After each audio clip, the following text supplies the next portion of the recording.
윤석열 대통령의 지지율이 5개월여 만에 40%대로 회복했습니다.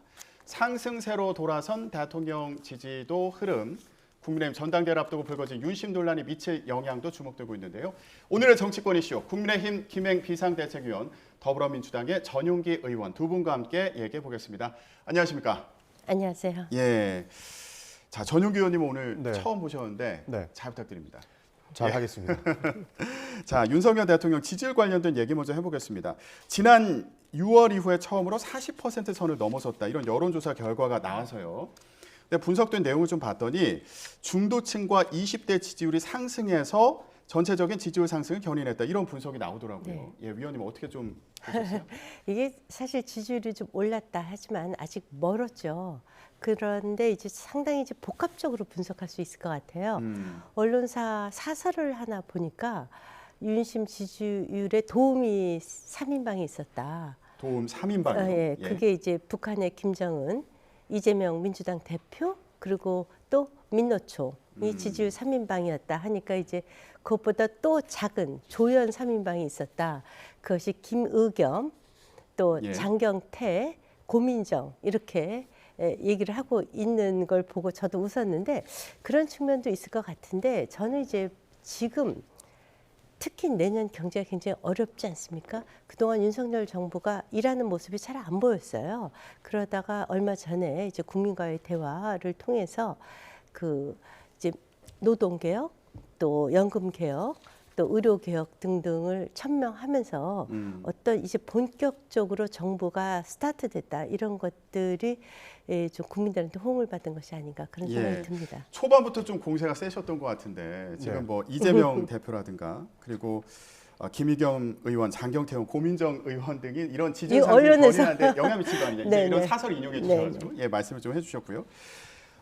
이것과 함께 윤석열 정부에서 이제 연금 개혁이나 노동 개혁, 의료 개혁 등을 이제 내세우면서 정부가 본격적으로 일을 시작한 것으로 보이는 이런 상황이 지지율 상승에 영향을 미친 거 아니냐 이런 해석이에요. 뭐 전국 현안을 해결하는 것에 대해서도 뭐 좋은 말씀을 해주셨는데요. 저는 그것보다 사실 도어 스태핑을 하지 않으면서 있는 그 리스크 관리 측면이 있을 거고요. 이번에 그 국민과의 대화에서도 봤겠지만 우리 그 언론을 대통령실 입맛대로 어느 정도 조정을 하려고 하는 경우도 저는 본 것 같습니다. 그런 측면들이 국민들한테는 일하는 모습으로만 보였지 않았을까 저는 그렇게 보이는데요. 사실 연금 개혁이라도 뭐 이야기하는데 말이 좋아서 연금 개혁이지 연금 개혁을 하려고 하면 결국에는 국민들한테 더 많은 돈을 걷어야 되는 그런 상황까지 직면해 있거든요. 이런 부분들을 어떻게 해결해 나갈지 저는 윤석열 정부가 하는 것에 우리 야당으로서도 잘 지켜봐야 된다 이런 말씀드리겠습니다. 오히려 도어 스태핑 출근길 약식 회견 안 하니까 이거 리스크 관리 되는 거 아니냐 이런 얘기를 하는 경우도 있죠. 어떻게 근데 보세요? 이제 제가 대통령실과 확인해 보니까 도어 스태핑은 완전히 중단한 건 아니에요. 이제 그렇습니까? 방식을 좀 바꾸겠다 이런 논의를 그 진행 중인 것으로 알고 있고요.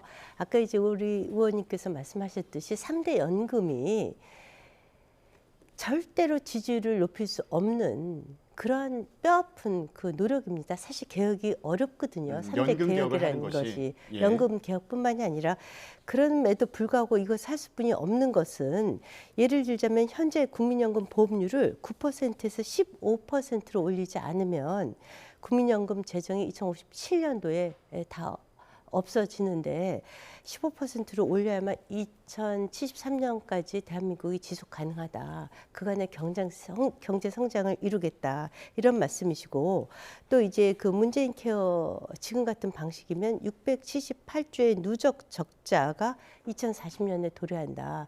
이런 것들은 사실은 제가 청와대에서 근무했던 박근혜 정부 때에도 굉장히 심도 있게 논란이 됐었던 거예요. 예. 계속 연금 이쪽에 누적 적자가 과연 우리 세대가 그 미래 세대한테 어떠한 그 유산을 물려줄 것인가.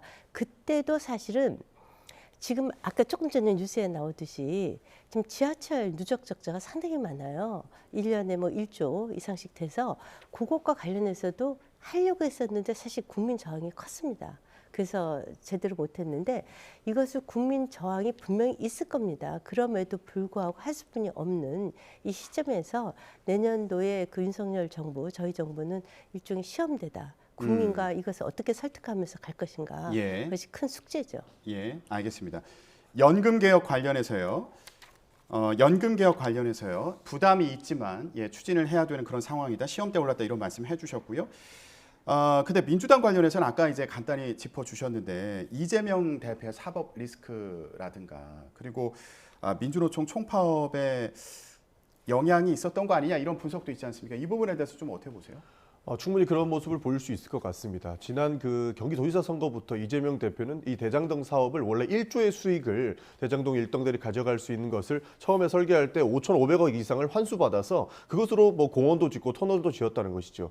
이것이 마치 지금 김만배 씨와 이재명이 한통속으로서 돈을 얻기 위해서 이런 사업을 벌였다라고 주장하시면은 정말로 말이 안 되는 게 2018년도 경기도지사 선거 때 그리고 선거법 위반으로 이재명 대표가 재판을 받을 때 김만배 씨는 이재명 대표를 향해서 공산주의자다라면서 비난을 한 적이 있거든요. 그렇게 사실 관계가 좋지 않은 것을 알고 있음에도 불구하고 국민의힘에서는 어떻게든 그 대장동 일당과 이재명 대표를 엮으려고 하는데 그렇게 된다면 50억 클럽은 도대체 어디로 갔는가에 대한 물음을 되묻지 않을 수 없습니다. 그래서 이렇게 사법 리스크를 계속적으로 운운하면서 이재명 대표를 공격하고 있지만 이것은 정치적 보복의 수단에 불과하다. 저는 이런 말씀 드리고 싶습니다. 오히려 사법 리스크를 강조하고 있지만 이건 정치적인 보복의 수단이다. 이렇게 좀 말씀을 해주셨고요. 근데 일단 민주당 의원님들 나오시면 제가 좀 궁금했던 게 노웅래 의원 같은 경우에도 이제 체포동의안이 국회에 제출되어 있는 상황이잖아요. 그리고 이재명 대표에 대해서도 체포동의안이 제출될 수도 있다. 이제 이런 예상이 나오고 있는 상황이어서 이런 부분이 앞으로 리스크로 작용하지 않을까 이것도 궁금하고 노웅래 의원 체포동의안은 어떻게 할 건지 그러면은 만약에 이재명 대표 체포동의안이 온다면은 당의 기류는 어떻게 잡힐 건지 그러니까 이 체포동의안 같은 경우에는 사실 절대 연기할 수 없는 부분이기도 합니다. 왜냐하면 이재명 대표는 기소 당할지 안 당할지도 모른다. 그러나 뭐 많은 언론에서 얘기하겠지만 거의 사실상 기소를 예견해 놓고 이렇게 지금 검찰 수사를 진행하고 있는 것이 아닌가 이렇게도 이야기하는데요. 저는 이 사안은 정확하게 분리해 놓고 봐야 될 것 같습니다. 지금 체포동의안이 들어와 있는 노웅래 의원 사건 같은 경우에는 이게 뇌물죄냐 아니냐에 대한 문제거든요. 사실 이 뇌물죄가 사실로 밝혀진다면 당연히 체포동의안은 동의할 수밖에 없는 그런 상황에 놓여 있는 것이고요. 그러나 이것이 뇌물죄 이전에 정치적인 탄압에 불과하다. 그리고 사실 이 뇌물죄 같은 경우에는 뭐 많은 언론에서도 이야기하지만 덮어 씌우기 나름이다라고 하거든요. 그러니까 뇌물죄는 줬다고 하는 사람도 존재해야 되고 받았다 하는 사람도 존재를 해야 되는데 그 방향에 대해서 굉장히 애매모호한 상황에 놓여 있기 때문에 이게 뇌물죄의 사실관계를 어떻게 영장 청구하는 것에 적시를 했는가, 공소장에 적시를 했는가를 저희가 정확하게 판단을 하고 이것이 실제 뇌물죄에 대한 구속영장 청구인가 아니면 실제 일어나지 않은 사건에 대해서도 정치적 탄압의 목적을 두고 그리고 지금 구속을 굳이 해야 되는가에 대한 사실 그런 여부도 판단을 해서 저희가 의총이라든지 뭐 본인의 신상 발언을 들어보고 난 이후에 판단하지 않을까 저는 그렇게 보고 있습니다. 알겠습니다. 이재명 대표에 대해서는 아직 얘기하기 이르다 이런 말씀이십니까? 맞습니다. 알겠습니다. 당 지지율에 대해서 좀 얘기해 볼게요. 네네. 국민의힘도 지지율이 오르지 않았습니까? 네. 대통령 지지율과 같이 가는 거예요? 되게 이제 뭐 당정이 같이 가게 돼 있죠. 왜냐하면 이제 순방치안이라고 당이 무너지면 대통령도 무너지고 또 반대의 이 경우도 발생하니까 그래서 대통령의 지지율이 저희 당 지지율에 굉장히 중요합니다. 그렇죠. 네. 그런 부분을 이제 중요하게 봐야 될 텐데, 근데 일부에서는 여전히 이거 이태원 참사 관련해서요, 이거 후속 조치에 대한 평가, 그리고 지금 당내에서 윤심 논란이 또 있지 않습니까? 그 전당대 룰과 관련해서요, 이런 부분이 부담 요인으로 변수로 작용하는 거 아니냐, 뭐 이런 얘기도 나오고 있는 상황에서 그 가운데에서 지금 국정조사 관련해서요, 국민의힘 같은 경우에는 참여 필요성을 못 느끼고 있는 상황인 건지, 그리고 윤석열 대통령 같은 경우는 추가적인 입장 표명은 필요 없다고 보시는지. 네. 왜냐하면 야당에서 이번을 공세하고 있으니까요. 네네. 이제 그 국정조사와 관련해서 뭐 또 이제 국회에서 뭐 예산안 처리 등등과 관련해서는 잘 아시다시피 2주에 한 번씩 당정대 회합이 있습니다. 그래서 거기서 많은 당하고 대통령실하고 분리돼서 갈 수 없거든요. 그래서 거기서 이제 많은 논의들이 있는 건 사실이고요. 전당대회 룰과 관련해서는 제가 꼭 말씀드리고 싶은 게 우리 당에서 100% 당원 투표를 주장을 공개적으로 언론에서 한 사람은 저예요. 6일날 지난 6일날 예. 그 방송국에 나와서 했는데 그때 저는 이미 10년 전에 조선일보의 그 주용중 지금 편집국장이랑 그 인터뷰를 하면서 이미 그 얘기를 했어요. 조선일보에도 네, 그 얘기를 한 것이 있습니다. 그리고 이번에 이제 그 조경태 의원님도 벌써 이미 전부터 오래전부터 그 얘기를 주장하셨다라고 이게 했는데 유심이 아니다 이 말씀을 네네, 하고 그 싶으신 말씀을 거죠? 정말 드리고 싶어요. 그리고 사실 그 우리 당이 지금 100만 당원 시대예요. 그래서 이전에 기억하실 거예요, 의원님. 얼마 전에만 해도 민주당은 9대 1이었습니다. 그렇죠. 당심이 9, 민심이 1. 그랬다가 이재명 대표 때 7.5대 2.5로 바꿨어요. 그러면 그때 9대 1이었었던 민주당은 민심을 반영 안 한 건가요? 그거 아니잖아요. 그때도 그렇게 당원들의 의견을 90%나 반영했었던 민주당의 이유가 있었을 겁니다. 아마. 알겠습니다. 네. 그러면 그 부분 이제 관련해서 말씀해 주셨는데 이와 함께 국정조사 관련해서 이거는 이제 진척이 없는 거예요? 그냥 기다려야 됩니까? 어떻게 해야 되는 거예요? 조사는 지금 예산안 처리를 보지 않을 수가 없어요. 예산안을 지금 야당이 이렇게 저지하는 상황에서 저희가 국정조사에 참여하기는 어렵고요. 일단 저희 국조위원들이 다 사퇴했습니다. 그래서 그 예산안 처리가 되는 것을 보고 원내대표께서 다시 국조특위위원들을 설득해야만 그분들이 돌아올 수 있습니다. 예, 알겠습니다. 지금 저희가 국조특위 얘기를 좀 하고 있는데 방금 들어온 소식이 있어가지고요. 저희가 조금 전에 소개해드렸던 닥터카 탑승 논란이 일었던 민주당의 신현영 의원이 이태원 국정조사특위 위원 자리를 내놓겠다 이런 입장 밝혔다는 소식 조금 전에 들어왔습니다. 자신의 합류로 인해서 재난 대응에 불편함이 있었다면 고개 숙여 사과드린다면서 이런 입장을 밝혔는데요. 이어서 선의를 갖고 도움을 주려고 했던 의료진과 또 민간 병원들이 어려움을 겪거나 또 재난 상황 대응에 위축되지 않도록 부탁드린다. 또 끝까지 함께하지 못한 유족께 진심으로 죄송하다 이런 입장을 밝혔습니다. 앞서서 참사 현장에 출동했던 재난의료지원팀이 이동하면서 신 의원을 태우느라고 늦게 도착했다 이런 의혹을 국민의힘에서 제기를 했는데 신 의원은 이에 반발하고 반박하면서 의사로서 현장에 간 것이다 이런 입장을 밝혔고요. 다만 재난 대응에 불편함이 있었다면 사과드린다면서 위원 자리는 내려놓겠다는 입장을 조금 전에 밝혔습니다. 자, 저희가 국정조사 특위 관련해서 얘기를 하고 있는데 일단 개문 발차했습니다. 야3당 단독으로 일정을 의결하면서 개문 발차했는데 지금 국민의힘 특위위원들 없이 이렇게 가는 겁니까? 어쩔 수 없는 선택인 것 같습니다. 이 국정조사는 결국에는 시일이 정해져 있는 것이고요. 내년 1월 초 정도 되면 끝나야 되는데 국민의힘에서는 안 받고 있는 상황이죠. 그런데 국민의힘에서 협조를 하지 않는다고 해서 이 국정조사를 하지 않을 것인가에 대해서는 저는 굉장히 회의적입니다. 국정조사는 이루어져야 되는 것이고 이태원 참사가 어떻게 일어나게 됐는지 그리고 다시는 이런 일이 발생하지 않게끔 진상을 규명하는 일들은 우리가 해나가야 된다라고 생각을 하고요. 이것을 예산안 핑계를 대면서 국정조사에 참여하지 않는 국민의힘 의원들은 굉장히 저는 유감의 말씀을 안 드릴 수가 없는 상황입니다. 예산안은 협조 안 한다라고 이야기를 하고 있지만 예산안을 빨리 통과시키자고 하고 있는 것은 오히려 민주당의 원내대표 입장이고요. 그리고 저희가 양보할 수는 없었지만 의장의 중재안까지 받아들이면서 예산안에 협조할 테니 국정조사도 임해라라고 이야기를 하고 있는데 두 개를 묶어서 갑자기 우리는 모든 것을 참여할 수 없다라고 하는 것은 애초에 국정조사도 하기 싫었던 것 아니냐. 그리고 예산안도 지연시키면서 이 정쟁의 소재로서 삼으려고 하는 것이 아니냐는 의심을 저는 지울 수가 없습니다.